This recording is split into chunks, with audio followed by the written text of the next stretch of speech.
We'll start recording, and we'll begin that in the name of the Father, the Son, and the Holy Spirit. Amen. Heavenly Father, we thank you for this time to continue to study the book of Genesis. We ask you to help us learn how to relate to one another better than some of these characters perhaps do. And we ask your blessings in Christ our Lord. Amen. In the name of the Father, the Son, and the Holy Spirit. Amen. St. Thomas. Pray for us. Okay, so chapter 31. Chapter 31 continues the conflict in this oh-so-happy family.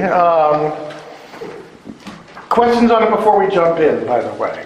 The lowest author is the most contemporary? The author's not the most contemporary. The newest author would be D, the most contemporary author of Genesis would be P, the priestly author. This is Elois. This is the second main writer. J is the oldest, the Yahwist. This is Elois. This reflects virtues from the northern kingdom. They're retelling their story, and the northern kingdom is dominated by the descendants of Joseph. It's splitting off from the authoritarian regime in Jerusalem. How dare you tell us how to live?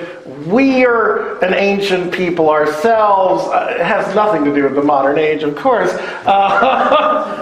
They split off, and because they see themselves in conflict with the kings down in Jerusalem, they tell this story where Jacob, the ancestor, is in conflict with a figure of authority.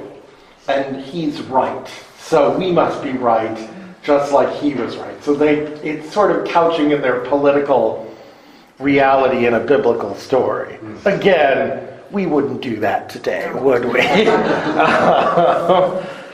People couch these stories.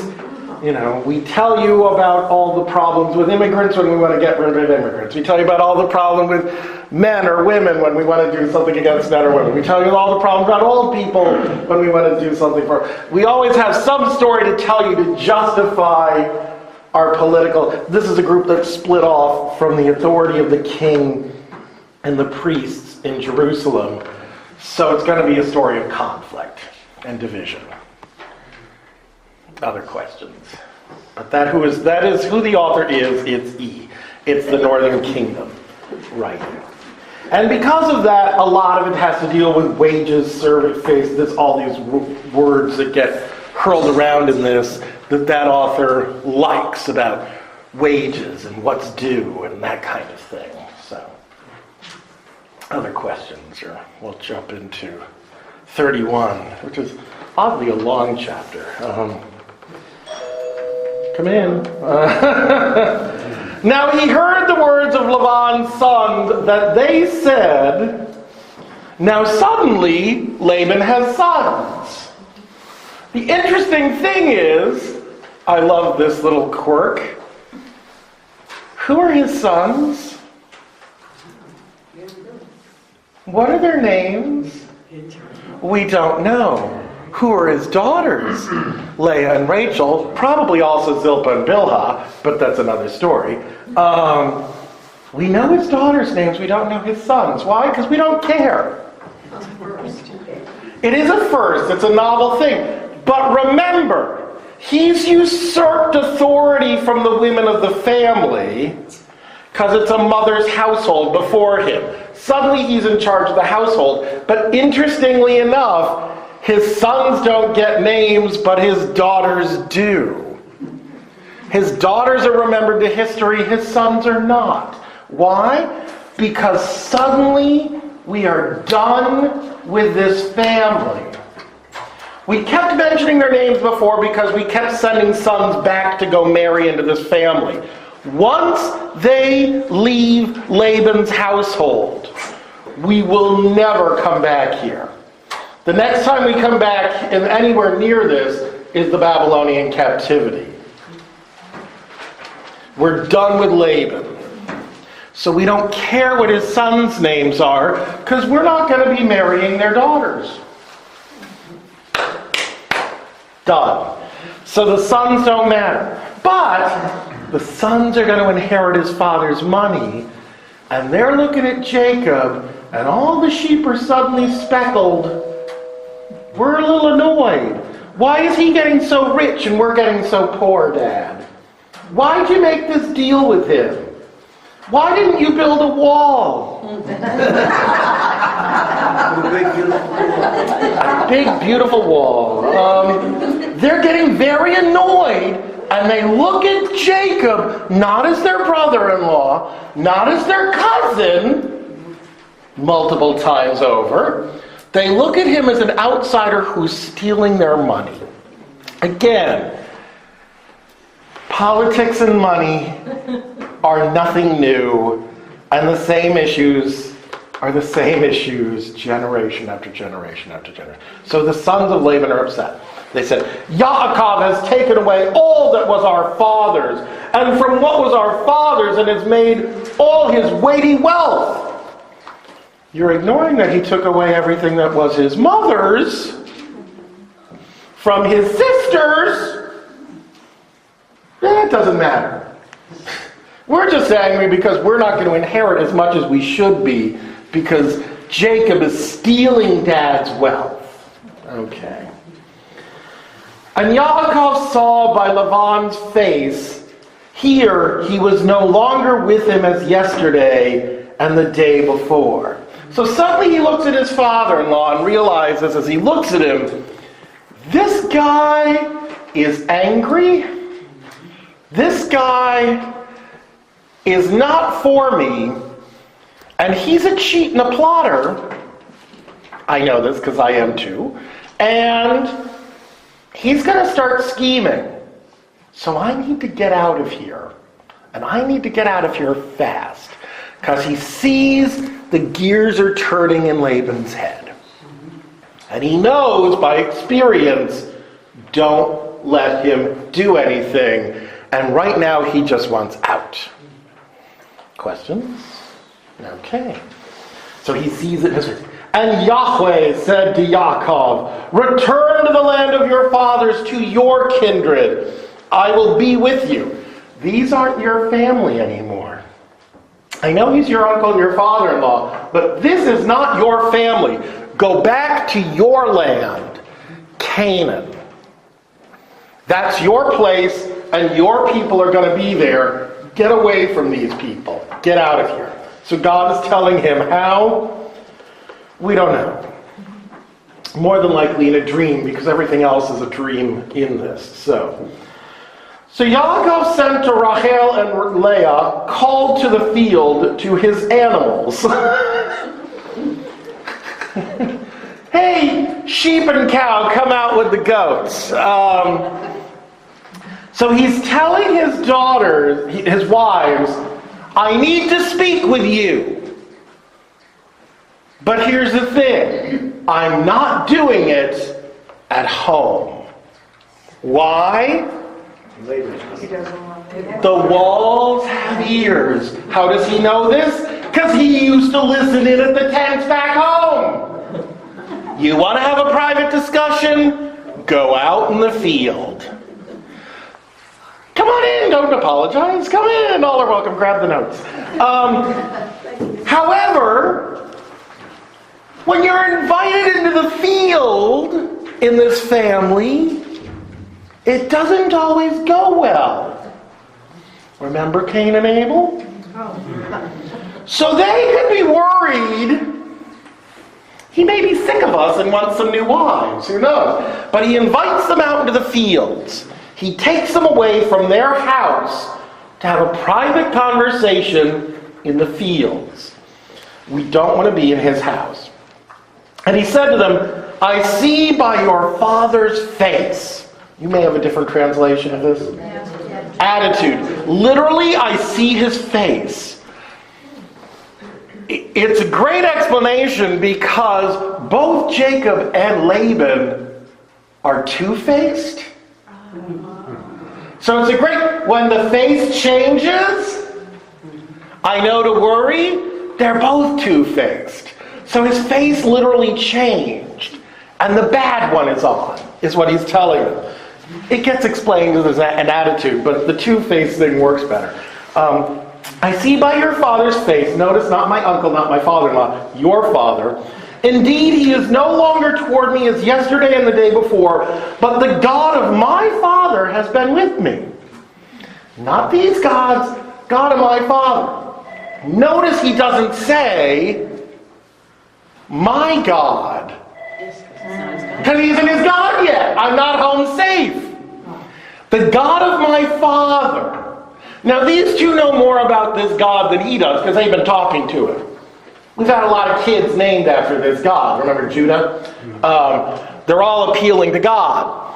So he's saying, the God of my fathers has been with me.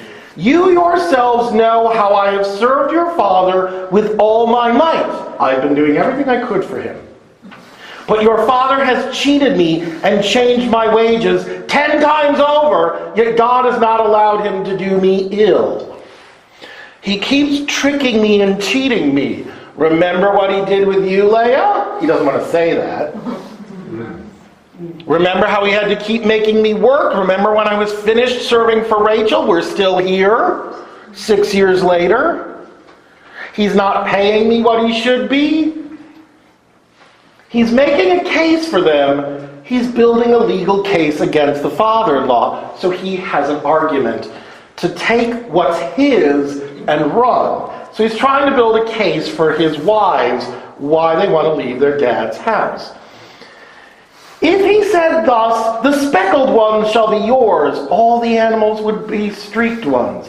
And if he said thus, the streaked ones shall be yours, the animals would bear streaked ones. So he's saying, if he said speckled, they're speckled. If they're streaked, they're streaked. Whatever he said would be mine, God made it happen beyond the odds. So we know something happened. God was at work for us, because look at all these funny-looking goats. How do you think we bought all those camels and servants we have now? How do you think we got all those gold earrings and nose rings and things you're wearing, ladies? Because God made it happen. It wasn't me, it was God. So God has snatched away your father's livestock and given them to me. I didn't do it, it was God. Oh yeah, again, if you don't think that doesn't take place in the modern world again, God has blessed us in this country and but something goes wrong, God isn't smiting us. No, it's foreigners. Just notice the trivial things, and they really continue. It's nothing new under the sun. Now it was at the time of the animals being in heat that I lifted up my eyes and saw in a dream. Suddenly we're getting the explanation of how this event happened. Him putting these sticks out. I had a dream. And I did it. Here, the he-goats that mount the animals, streaked, speckled, and spotted. And God's messenger said to me in a dream, Yaakov. I said, here I am. Because we have to do that. He said, pray, lift up your eyes and see all the he-goats that mount the animals, streaked, speckled, and spotted. For I have seen all that Laban is doing to you. God sees it and makes the goats have lots of funny-looking goat babies. Because God is trying to bless me because he knows Laban's cheating me. So God's trying to get me back. I am the God of Bethel, where you anointed the pillar, where you vowed a vow to me. So arise, get out of this land, return to the land of your kindred. Now he's telling more of this. God didn't say all that, by the way, did he? He didn't say, I'm the God of Bethel. He just said, go back to the land of your forefathers. But he's got to fill this in on his, we have a deal. And there's a pillar back in the country, and if I get back there and tag it, and I'm safe, he's my God. So he's saying, I anoint, we have a pillar, go back. And then we get the answer. The two wives get to speak. Now note, he's only got two wives. Where are Zilpah and Bilhah? In my version, it doesn't say wives until he loads all the wives on camels. No, but here it mentions them by name. Rachel and Leah answered him. But he's only got two out there. He's got four. But two of them are slaves of the other two, so they don't get a voice. They're voiceless and voteless. Why? Because you'll do what we tell you to do. Now, when Jacob faces that, Jacob reacts violently. When Leah and Rachel hear this, they react violently. When Zilpah and Bilhah are told, do what you're told to do, we don't care. Because you're going to do what we tell you to do. Because you don't count. So again, it's about persecution while still persecuting other people. And we all blind ourselves like this. I'm being repressed, the American Revolution. Taxation without representation. Okay, but women can be taxed. They didn't get a vote. African Americans didn't get a vote. They get to be slaves. The Native Americans don't get a vote. We took your land. Yeah, but he's repressing us. We all blind ourselves to how we abuse other people, but we're very aware of how we're being abused. Jacob and Rachel and Leah are all pressed upon by Laban, but they don't understand other people are being oppressed by them, and they don't care. So this should tell you where the answer's going. Rachel and Leah, notice whose name comes first. Always with him, Rachel goes first. Rachel and Leah, also because the leading tribe of the northern kingdom is Ephraim, which is a tribe of Joseph, who's the child of Rachel. So the political leaders align with Joseph. Joseph's mother ranks ahead of her sister. There's a political statement in that as well. Rachel and Leah answered him and said, do we still have a share and inheritance in our father's house? Who said it? Both. Both of them. For the first time ever. They're both speaking at the same time in absolute unity with an absolutely united purpose. They both say, we aren't going to inherit squat from Dad. He's cut us off. He's taken everything that should be our mother's and made it his. And our brothers are complaining because the wealth has gone to you, our husband. So forget that at least the women's husband can... No, we're being cut out of everything entirely. Our father has changed the rules. Why would we want to stay? He doesn't care about us. We're not going to inherit anything. And he goes on. Is it not as strangers that we are thought by him? He thinks we don't count. For he has sold us and eaten up our purchase price. There it is. We know Jacob loves Rachel. We don't know what either of them think of Jacob. But we know what they think of their father. This man sold us off to you, and instead of giving us our dowries, he's eaten it up himself. He's spent the money and he's given it to the boys. We've gotten nothing from our father. Everything we have is tied up with you, Jacob. The choice is going to be very easy for these two when they see their father's the man who's given them nothing and stolen what little they had. Okay, so we know where this is going. Indeed, all the riches that God has snatched away from our father, dash. Yes. And here's where it goes. They belong to us and to our children. There's a telling statement. Who's us? They're also speaking to Jacob. It's either all three of us or the two of us. Either way, they know if they stay with Daddy, they're gonna get nothing, because he's gonna keep tricking their husband into more service and trying to steal away everything to keep it out of his clutches, and thereby keeping it away from them, so their brothers can grow rich at the labor this family is providing. They've had enough. And so we don't know whether they mean Rachel and Leah or Rachel, Leah, and Jacob. And neither does Jacob. So he thinks he's in on us, and they may only mean each other. But they also point out, it's not just us, it's our children. These 12 kids are ours, and they will inherit this wealth that now is in our hands, and we'll be damned if these brothers of ours are going to get it. And our father will never get his hands on this. Questions? I love that they vaguely say us, because even in Hebrew that's vague.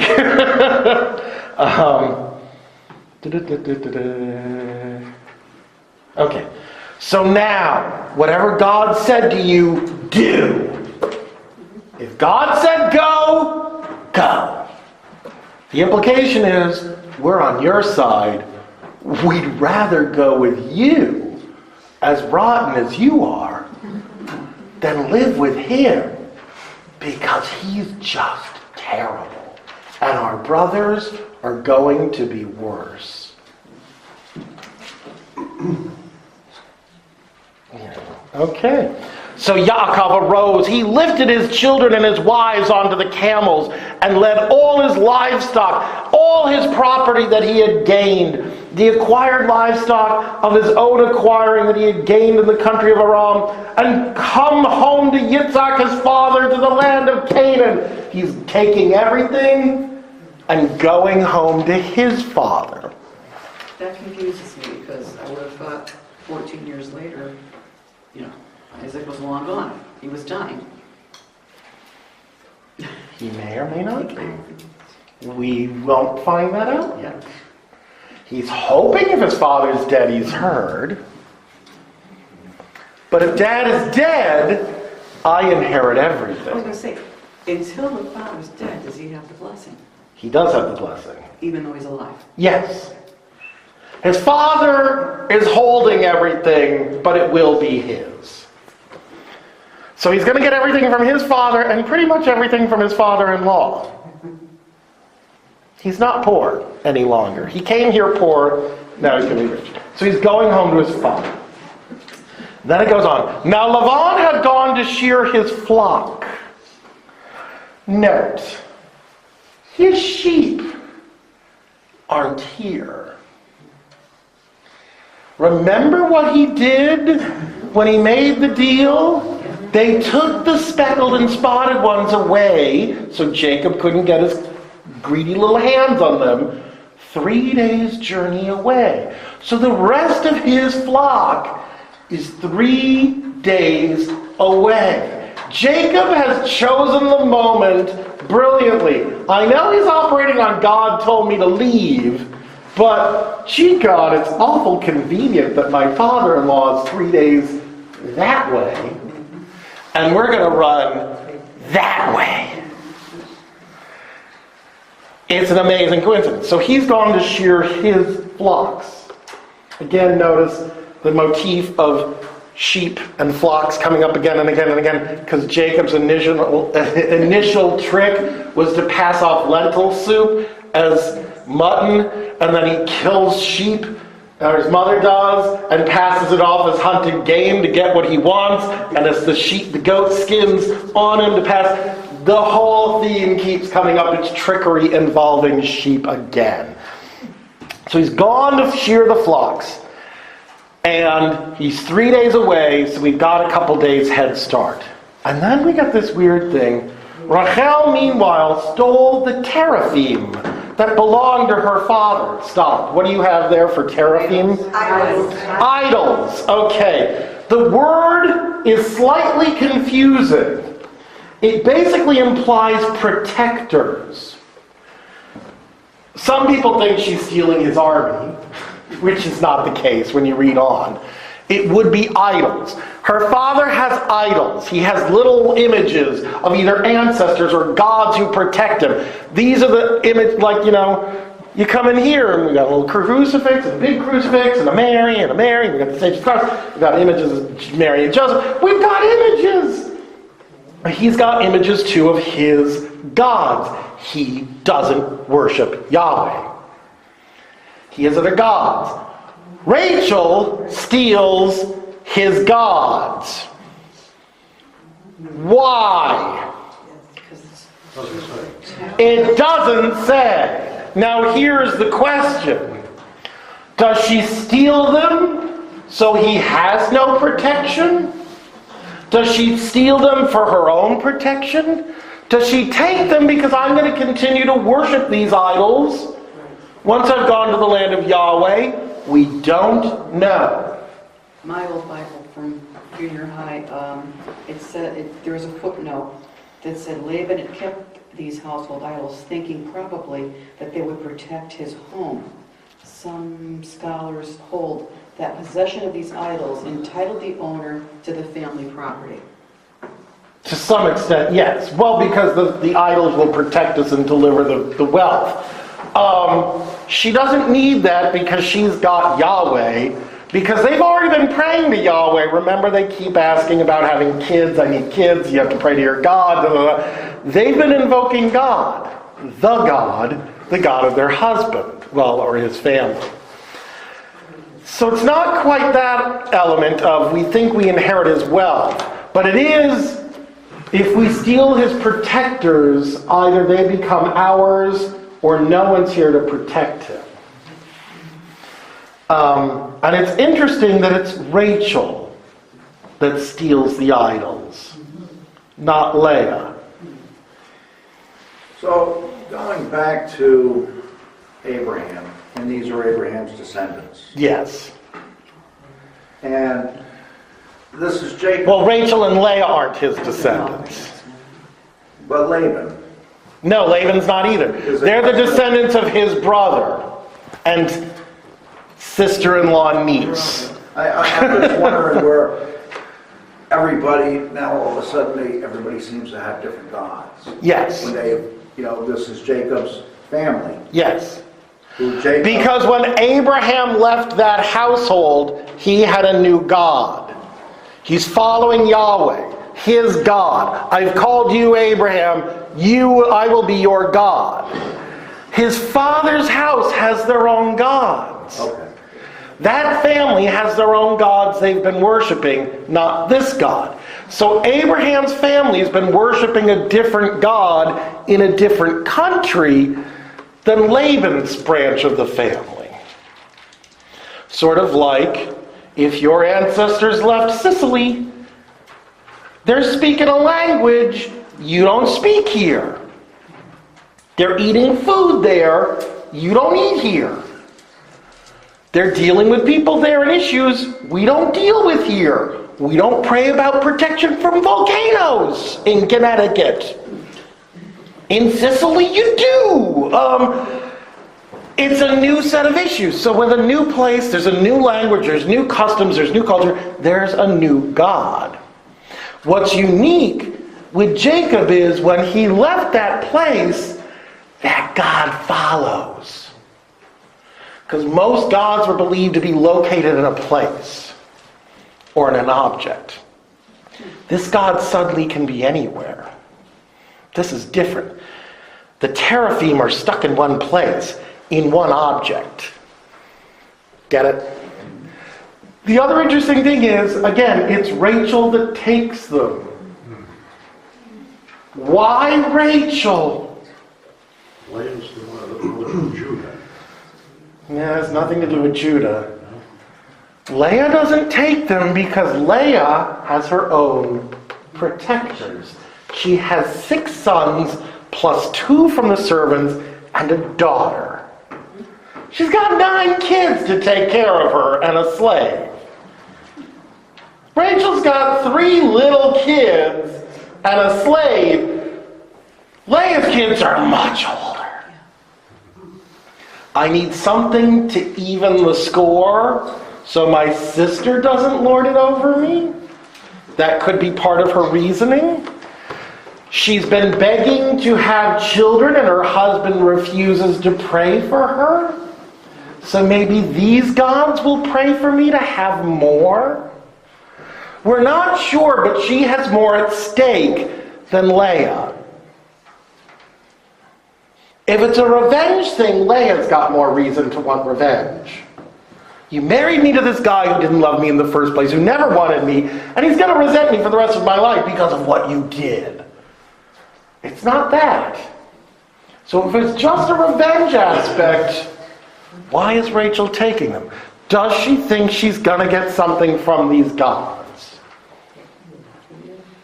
But it's an important detail that she takes them, because that plays ahead in the story.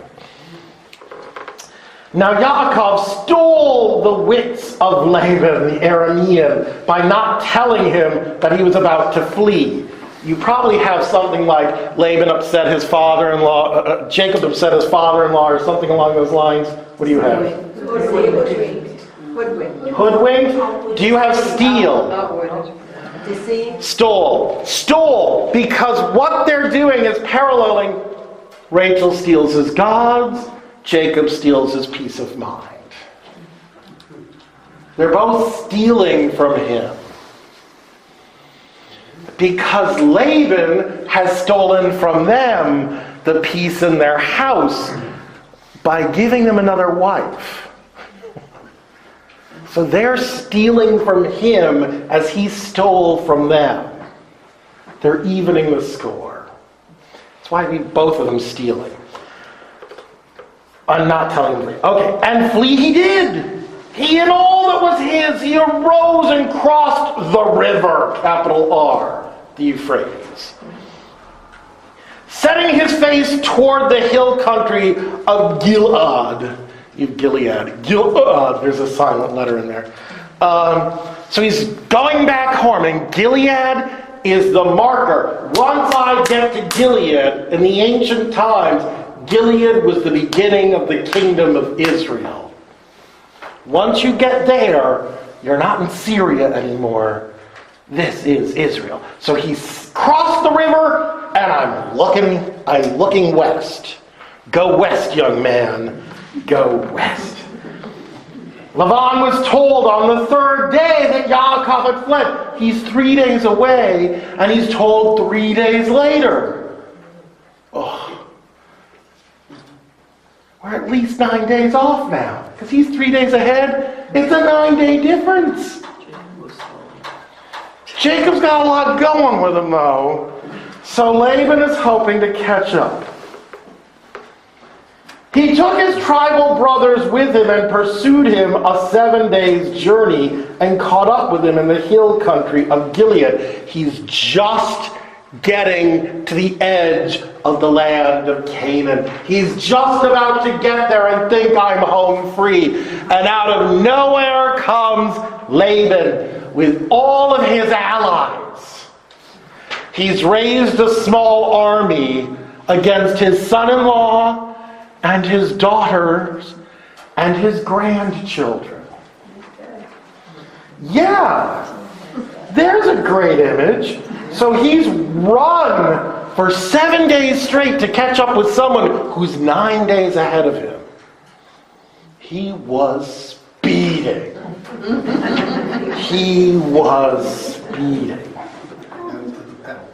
But God came to Laban the Aramean in a dream at night and said to him, here's the trick again. It's a dream motif. We don't want to have God directly appearing to a foreigner, and the further we get out from Abraham, the more mystical the apparitions of God are. They become more and more distant, to the point where Joseph only hears things in dreams, not even from God.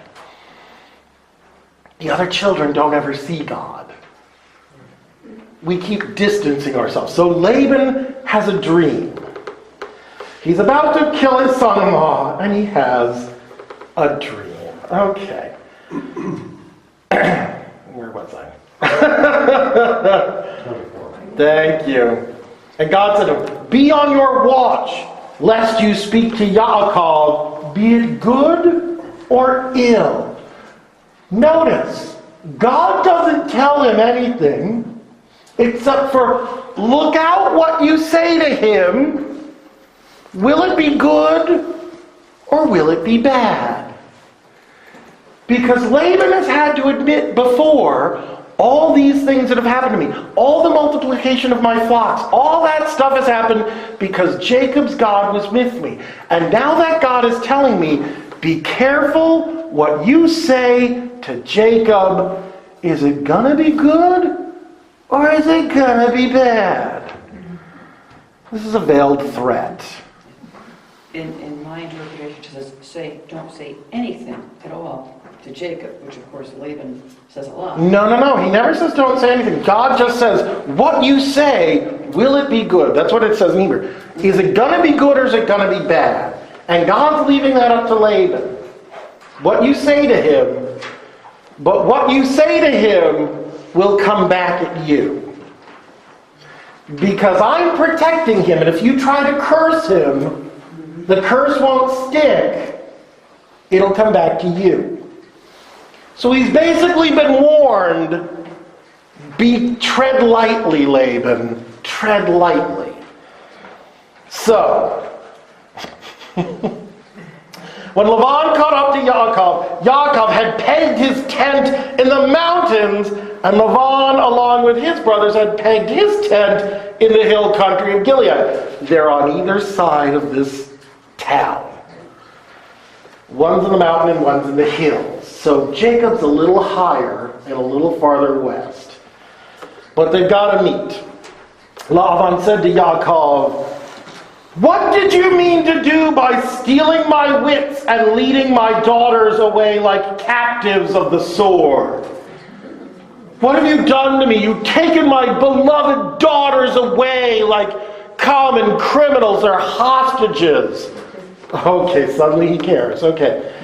Why did you secretly flee and steal away on me, without even telling me?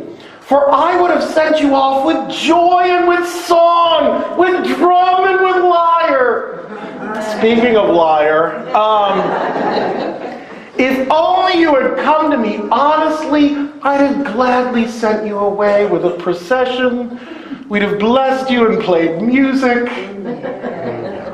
Yeah, every time he's come to him telling him I want to leave, he says, you have to pay me. You still owe me. We've been doing this game for 6 years beyond what he was required to pay for the bribes. He's lying. But he's making it sound good. And you did not even allow me to kiss my grandchildren and my daughters. You have done foolishly now. I just wanted to kiss my little girls and my sweet little grandchildren and send them on their way. Here's a question. Has Laban, in this book, ever been present to his grandchildren? No. We've never seen any stories of Laban with his daughters and grandchildren. The only time we see him with his daughters is to pass one of them off as the other to get her married. And then cheating their husband. He's never had anything to do with his family. Now suddenly he's pretending like he's Mr. Affectionate Daddy. And he's trying to guilt Jacob into, you've ripped this family apart. Okay. It goes on. It lies in my hand's power to do all of you ill. I have within my ability to harm every single one of you. I can kill each and every single one of you because you belong to my family. You're still on my turf. Remember, we're on the borderland. I have the power of life and death over my family. But yesterday night, the God of your father said to me, saying, he knows the score. He ain't your God yet. He's the God of your father. Be on your watch for speaking to Yaakov, be it good or ill. Well now, You have to go, yes, go, since you longed for your father's house. He's saying, be gone, go home. But now he's angry. Why did you steal my gods? Here's the real anger. It's not that you took my grandkids. You stole my idols. I have no protectors. I've got no one looking out for me. You took the God. By the way, it's also deliberately vague. God's name in Hebrew, well, it's plural. Elohim is the plural. This author always refers to God as Elohim, the gods of Israel. They only have one God, but he's so mighty he's more than one. He's plural. This is also a pun. You've taken the gods. He thinks it's plural even though it's one. You've taken those gods who've been working so hard for me. That's what he cares about. I want a lot of sheep, not daughters. I want a lot of money. Now we find out why he's really angry. The gods who've been blessing me, aka Yahweh, are no longer back home with me. So I need something. Give me back the idols. Get it? Now he's angry. Yaakov answered and said to Laban, indeed, I was afraid, for I said to myself, perhaps you will even rob me of your daughters. You'd take your daughters back if I left you. Like he cares. But anyway, well, he loves Rachel. With whom you find your gods, he shall not live. Let the one who stole your gods die. But he says, with whomever you find your gods, he shall not live. There's a double curse in this. If you find someone who's stolen them, that person will die. In other words, we'll kill him. However, he's also made a curse. May whoever took them die. This is the problem. Laban's not going to find them, but one of the family took them. So she's been cursed, but not to die at the hand of Laban or Jacob. We'll get into this in a minute. Just keep that in mind. He's issued a curse. Here in front of our brothers, see if you recognize anything of yours with me. Take it. If any of this stuff is yours, take it. It's a great line for him to say. If anything here is yours, take it. What's with him? The wives! They're his daughters! Laban now, legally, in front of witnesses, if he claims them as his daughters, can take them back home. He was rather anxious to get rid of them in the first place. He doesn't want them back. But Jacob just opened the table. If I have anything that's yours, take it. And he knows he's not going to take the girls. Because they're girls. It's this great tension-building moment. Yaakov did not know that Rachel had stolen them. Yes? No, because he said, here in front of our brothers. Brothers. So that means... It's a metaphorical brothers, like when you're standing in brothers and sisters in church, because we're not all born of the same parents. Because remember, Laban has taken a group of people who are allied to him. Jacob has taken all of his servants he's acquired. So they're all brothers. So in front of all these other men, because the women don't count, he's swearing an oath. That's what he means by brothers there. Like we use in church. Okay. You know, we don't have the same blood and biological, but we're all brothers of the Lord. That's what he means by brothers there. But it does point out he doesn't know that Rachel stole the teraphim. He's just cursed his favorite wife. Ooh. But remember, this will build again. He's cursed her to die, she basically is cursing him at one point, saying, give me children or I shall die. I'm going to just die without kids. So she's been saying, I need children or I will die, and he's just cursed her to death. How is she going to die? Childbirth. Both of them have ended up cursing themselves. Jacob's going to lose his favorite wife. She's going to die in childbirth. God has a vicious sense of humor. So, there we go. Laban came into Yaakov's tent, and into Leah's tent, and into the tents of the two maids, and he did not find anything. Bum, bum, bum. Then he went out of Leah's tent, and came into Rachel's tent. Okay, she took him. Now Rachel had taken the teraphim, and had put them in the basket saddle of the camels, and sat down upon them. She's putting them in the back, like the saddle. So it's basically she's put them in the glove compartment and is there like, what do you want, Dad? She won't get up. She won't get up.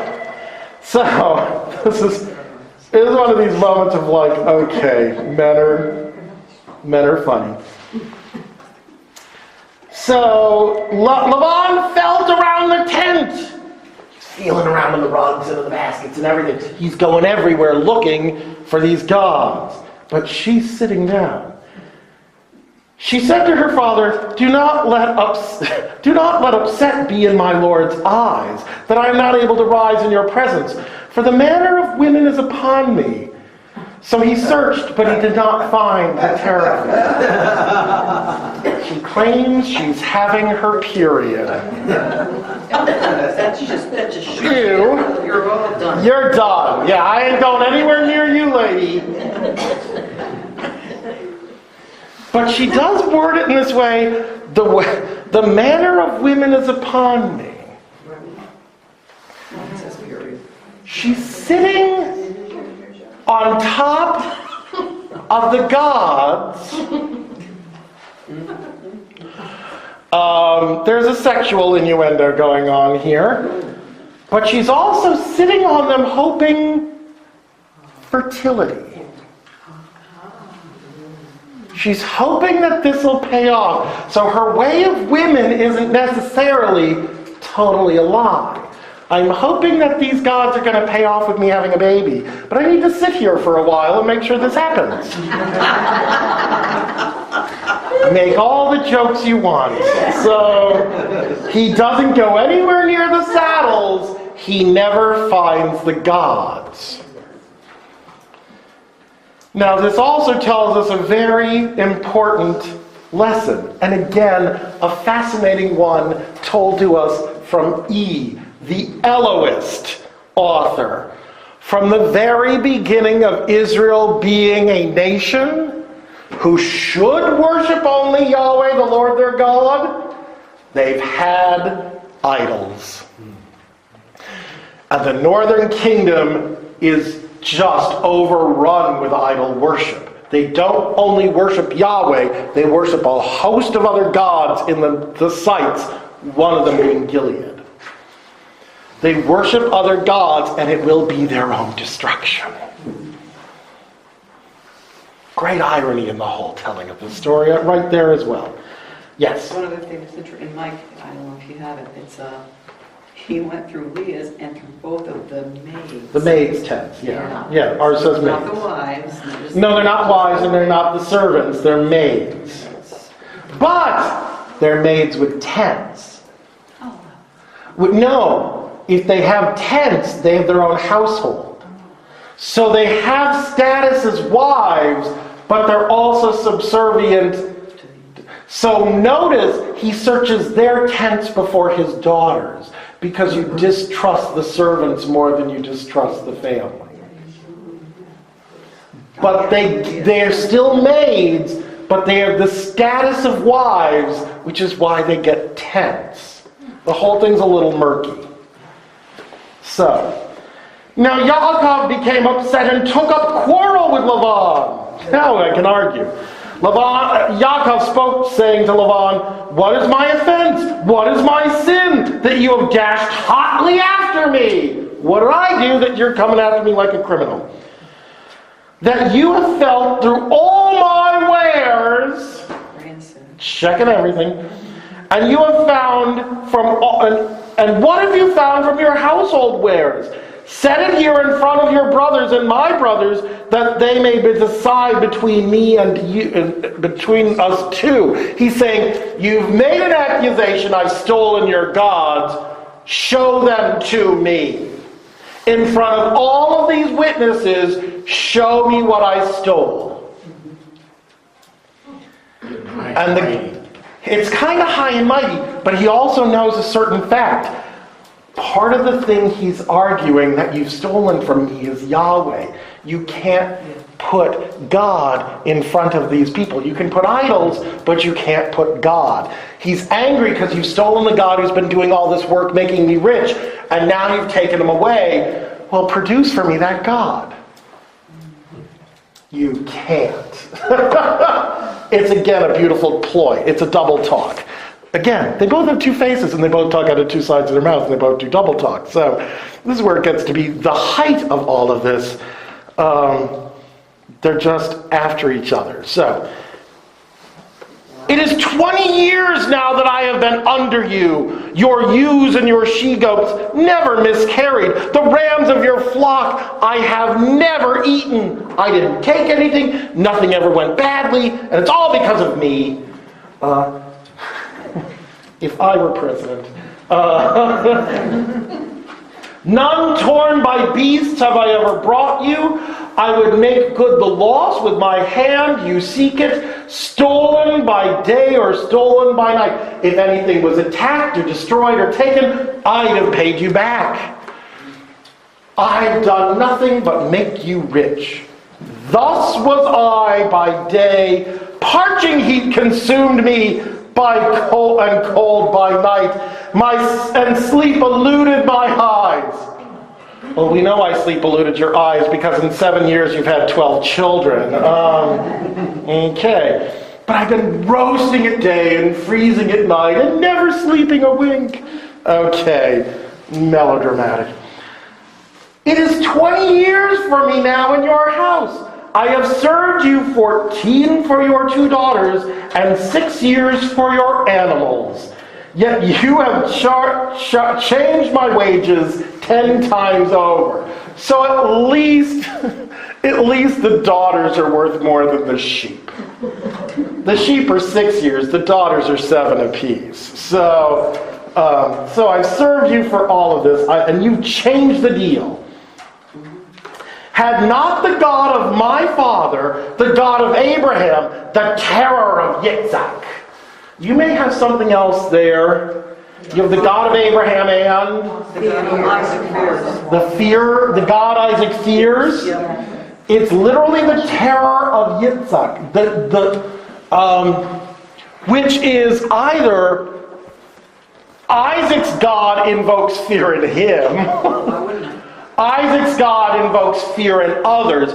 The God of Abraham isn't terrifying, but the God of Isaac is. My dad's God is something to be afraid of, is what he's telling him.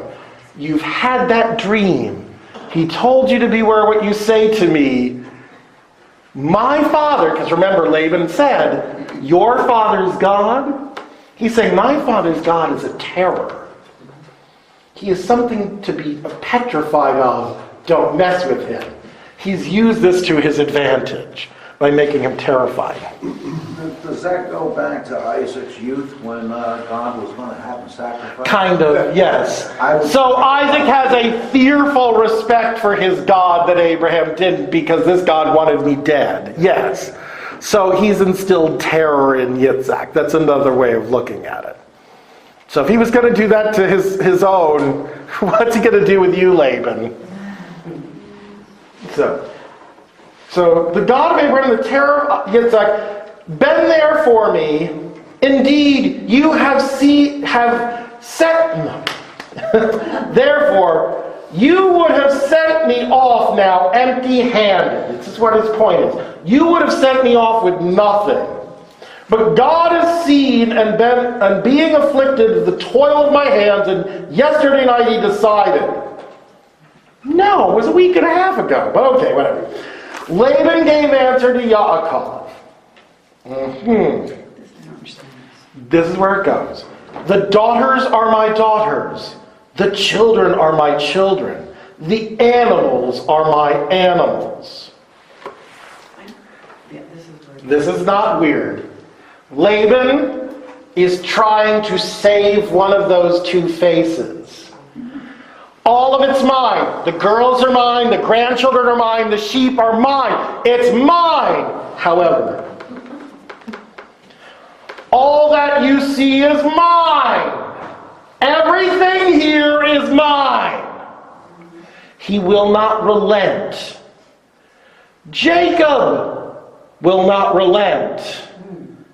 So either they have to kill each other, or somebody's got to bow out. Laban's making the assertion, all of it is mine. And here's where he goes. But to my daughters, what can I do to them today, or to their children whom they have borne? I'm not doing you any favor, but my daughters should not be harmed. I've married them to this loser. I will not be the one who deprives them of their husband. And he goes on. So now come, let us cut a covenant, I and you, and let something here serve as witness between me and you. I want a covenant, a binding agreement. Fascinating, he uses the word covenant. Well, it invokes God, but there's something else. A covenant isn't any kind of contract. Covenants are a specific one. What's a covenant? Do you know legally what a covenant is? It's an agreement of what? Two parties. It's a contract. It is a contract. It is legal binding. It's between two parties. But what do we know about the two parties? In a covenant, one of them is far more powerful, and one of them is weaker. He's just announced one of us is more powerful, one of us is weaker. He's trying to gain that powerful hand in this by saying, everything here is mine. But for my daughters, I want a covenant. He's trying to get the last upper hand he can over Jacob in a contract. Yaakov took a stone and erected it as a standing pillar. And then back to this again. And Yaakov said to his brothers, collect stones. They fetched stones and made a mound. And they ate there by the mound. So they eat by this pile of stones around a big stone. Okay. The origin of this, by the way, even to this day in Jewish cemeteries, people leave stones. Because you left stones every time you visited to show someone has been here. There was a real practical purpose. They didn't put pebbles on graves in ancient Israel. What you did is throw big rocks on. Why? Because every time you came to the grave of someone you loved, you threw a rock on it. There's a point to this. As the body rots and the thing sinks, you're filling up the land. You're also covering it with a mound of rocks that the hyenas can't get to the dead body. There's a real practical reason for this. And going along with that, that marking of, I'm leaving this showing I was here, every time you left Israel and every time you came back, by this standing stone, you left a rock. I've been here and I will be coming back. It's this concept of, so they're already, all of them already making it a fully, so Laban called it Yagar Saduata, while Yaakov called it Goed. They both mean the same thing. It's a mound of witnesses in two different languages. Laban said, this mound is witness between me and you from today. Therefore they called the name Gaaled, mound witness. And also Mitzpah, guard post, because we can't get along. That's why when you're in trouble, you go to this room and you go to that room. I don't want to see you two crossing paths. Because he said, may Yahweh keep guard between me and you when we are hidden from one another. Yeah. Then he goes on, and this is still Laban talking. If you should ever afflict my daughters, if you should ever take wives beside my daughters, ... He leaves the curse unspoken. But in other words, don't mess with my little girls. God's a witness. So he's been told, no other wives. He has 4. I don't think he needs any more. But okay, no more wives. He goes on, no man is here with us, but God sees and is witness between me and you. And Laban said to Yaakov, here is this mound. Here is the pillar that I have sunk between me and you. Actually, Jacob did, but okay. Witness is this mound, witness is this pillar, that I will not cross over this mound to you, and you will not cross this mound of this pillar to me for ill. We are never to in violence cross this frontier. This is the marker. We do not invade each other. We do not attack across this point. Yes? So it seems that when all was said and done, Laban got what was most important to him. He's now claiming the God will protect him too. Jacob's God will not protect him. No, he's claiming, he's making the claim, everything Jacob has is because of me. It's all mine, and he has it because of me, but I'm not going to take it back because I am magnanimous. And because my daughters deserve better than that, I could kill you right now, but they'd be widows. Okay, so when it says, may the Lord watch between you and me when we are away from each other, I Yes. thought that meant God's going to take care of you too. No, God's watching you. Don't mess with me. Don't ever come back to my house again. I will never come to visit you at yours. He's so concerned about his grandkids, he never sees them again. Yes. This is making me think back to that, the line that says, but God saw my plight and the fruits of my soul, and last night he gave judgment. Yes. That was the night that Laban had the dream Yes. that God told him not Yes. to do any harm to. Well, it says tread lightly. He doesn't say don't do any harm. But God's rendered a judgment, and the judgment is delivered by Laban. So God leaves it to Laban Right. to choose a judgment.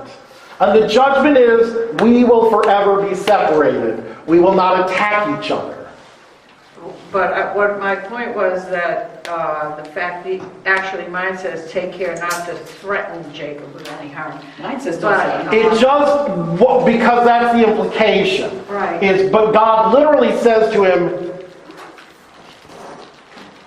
are you going to be good to him, or are you going to be bad? I'm watching.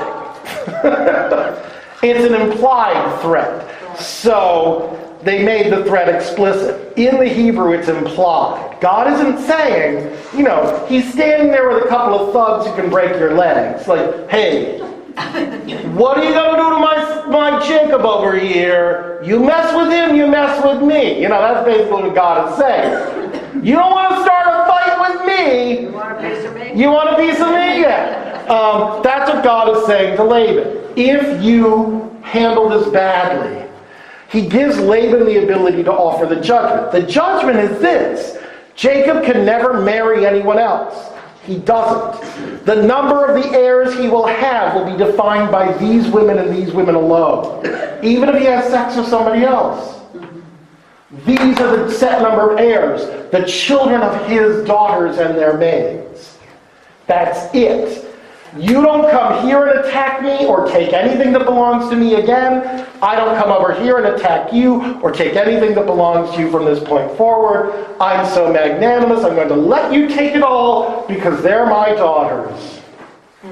He's trying to save face, but also ensure we never meet again. It's a very good idea. Other questions on that? Okay.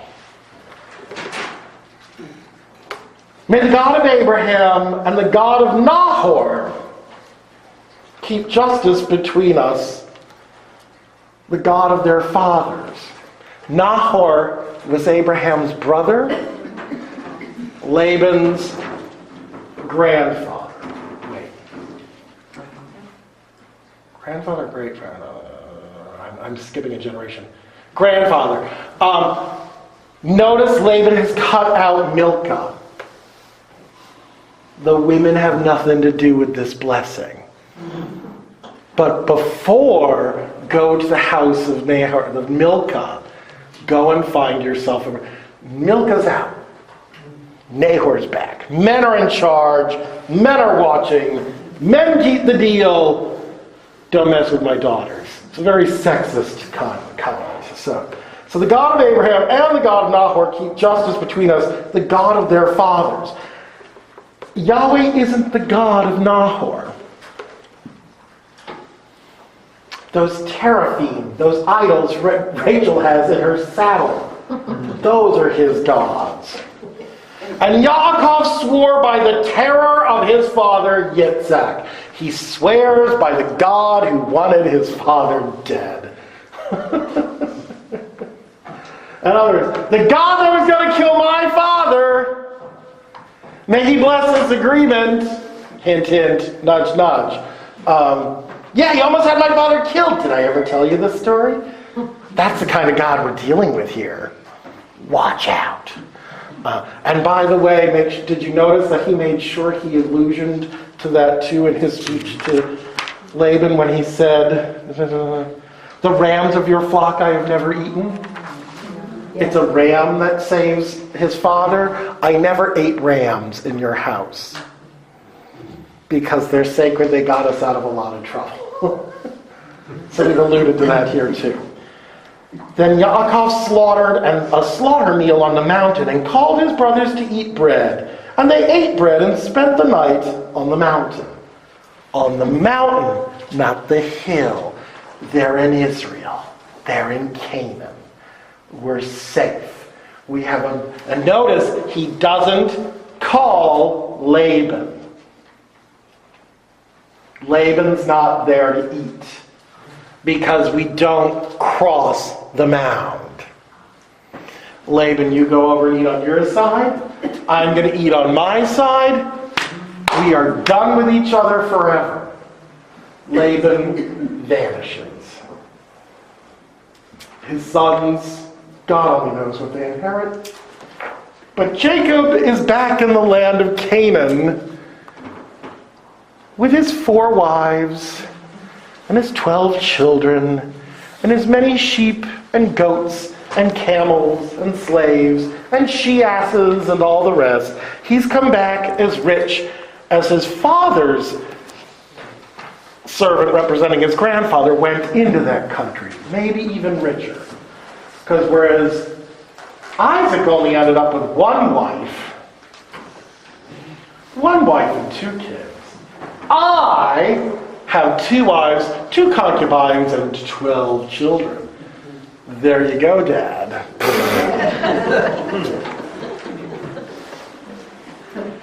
Question? Well, I'll lead you to the very last line because it does relate. Laban started early in the morning, kissed his grandchildren and his daughters and blessed them, and Laban went to return to his place. He's lost. I kissed them goodbye because he's got to put on some show of affection. Because again, he hasn't really cared about them. And these girls know that they've made the right choice in getting out of that house. Because now, it's ours and our children. We inherit everything on this side of that pillar. And our kids will share it. Notice, there is not a mention of one child inheriting everything. That ends with Jacob. He's gotten it out of his brother. His children will share the wealth. You have to be a single nation. At a certain point, we need one nation united as one people under this God. The other nations are other descendants from Abraham and his blessing, but we have the real blessing. We have to be that one nation, and the only way we do that is by sharing the inheritance. From this point forward, they will not split the inheritance. Pay attention to the stories about his sons and his daughter. Ugh. We have a whole week on just that horrible story. The sons are going to do things to show us why not one of them is going to inherit over all the others. One of them should, but he doesn't. That is the telling story of the rest of this. They've made it home. We're no longer threatened by a foreign aggressor, Laban. We still have to deal with Esau. And then after that, it's just a story of us. But the story of us is us trying to kill each other. Questions? Yes. I think the thing that confused me most was, historically, I thought that once you gave your daughter to someone, that daughter belonged to the husband. And now he's trying to take the daughters back, plus the children of that daughter that belonged to Jacob.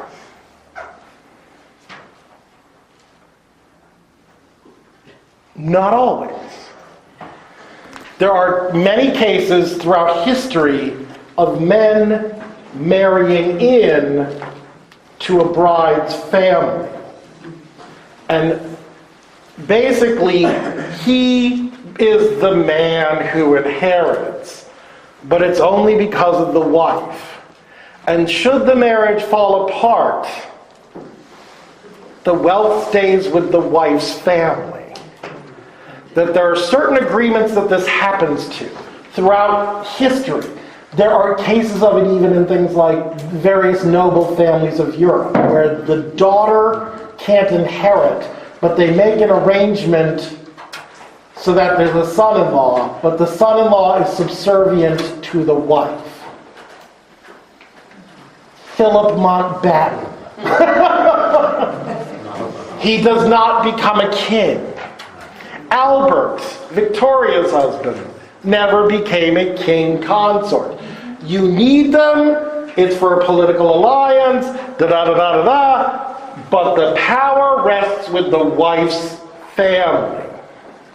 But again, that's assuming that the marriage did not survive. So are you saying... Even if the marriage does survive, the wife's family holds sway. So because Jacob came with nothing, Laban's trying to assert authority. You're no better than a slave in my household. I gave you my daughters. I'm making you wealthy, but it's for them and for their children, and they stay in my house. He had a plan whereby all of that wealth was going to be transferred to his sons. But he's using a law to his advantage that if the son-in-law has nothing, the wealth that's provided stays in the wife's family. It's a covenant that's a reverse covenant. Most marriage covenants, the woman comes in as the weaker party. When the woman comes in as the stronger party, the man loses all rights to the wife's family. Sometimes they even have to change their name. So basically the wealth of Leah and Rachel didn't even belong to their own children. It belonged to whomever Laban said, meaning their brothers. Before the children? Well, no, because this is the glitch. Because he can argue we're in a household where the mothers reign, and but he's already shifted away from that, so he's using it as a cover. Oh no, you're just a nobody compared to my daughters, but my daughters are nobody compared to my sons, and anything that belongs to them belongs to me, and my sons will take care of them. They don't want to be taken care of by their brother because they've seen what happens, how well their father treated his sister. Oh. Yeah, give us all the wealth and you stick around and give us more and, we'll keep her around after stealing your money and try and marry her off to somebody else. That was the ploy he tried pulling once before. His sons learned this. His daughters know this. They know they have a better chance of lining up with Jacob away from their dad, because at least he's a two-faced, conniving trickster, but he's our two-faced, conniving trickster, and he's not going to give his money to his brother like ours would go to our brothers. He's going to keep it for himself and for his kids. So our kids, who will protect us, will get something. Thank you. So there's a self-interest in it for them to say, no, we're shifting allegiances to this house.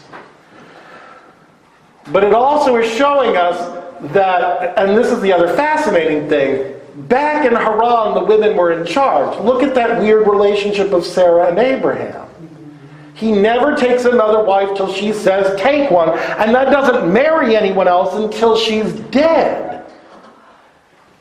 They have this relationship because she had a certain level of power and authority in that household. Rebecca is in the house of her mother and chooses to leave to go to a patriarchal country, but she's in charge in her own house. She chooses which of the children gets the blessing. She has a certain autonomy. These women know, I'd rather go to the country which is overtly sexist, and I can scheme and maneuver myself to benefit from that, than stay in this place which keeps pretending like we're in charge, but has really taken all of our money and our power from us. They know a good thing when they see it. Yahweh is a much better option for us than back here in Daddy's house. And that means going with Jacob. They pick a side. They don't have a perfect man to choose from on either case. But they also know Jacob's going to live longer than Dad. And when our brothers come to power, our children are left with nothing and we're left out on the street. Because the boys aren't going to give us anything, because we should have a dowry at least to live on, but Dad spent it. He bought a new Ferrari, and a Porsche, one for each of them. But he kept them and totaled them, and you get nothing, girls. So they make a concerted effort to say, we're going with the better choice, and the better choice is to stick with this God who's been blessing us, that we've been worshiping, even though he hasn't, and it's supposed to be his God. Just like Rebecca chose to follow this God, even though he's the terror of her husband, he is the God of comfort for Rebecca. See the difference? Yes. That the women end up in a much better place under God. However, we're going to see that exemption come up when we get to Dinah again. The daughter. Poor Dinah. Other questions? No questions? We'll see you next week.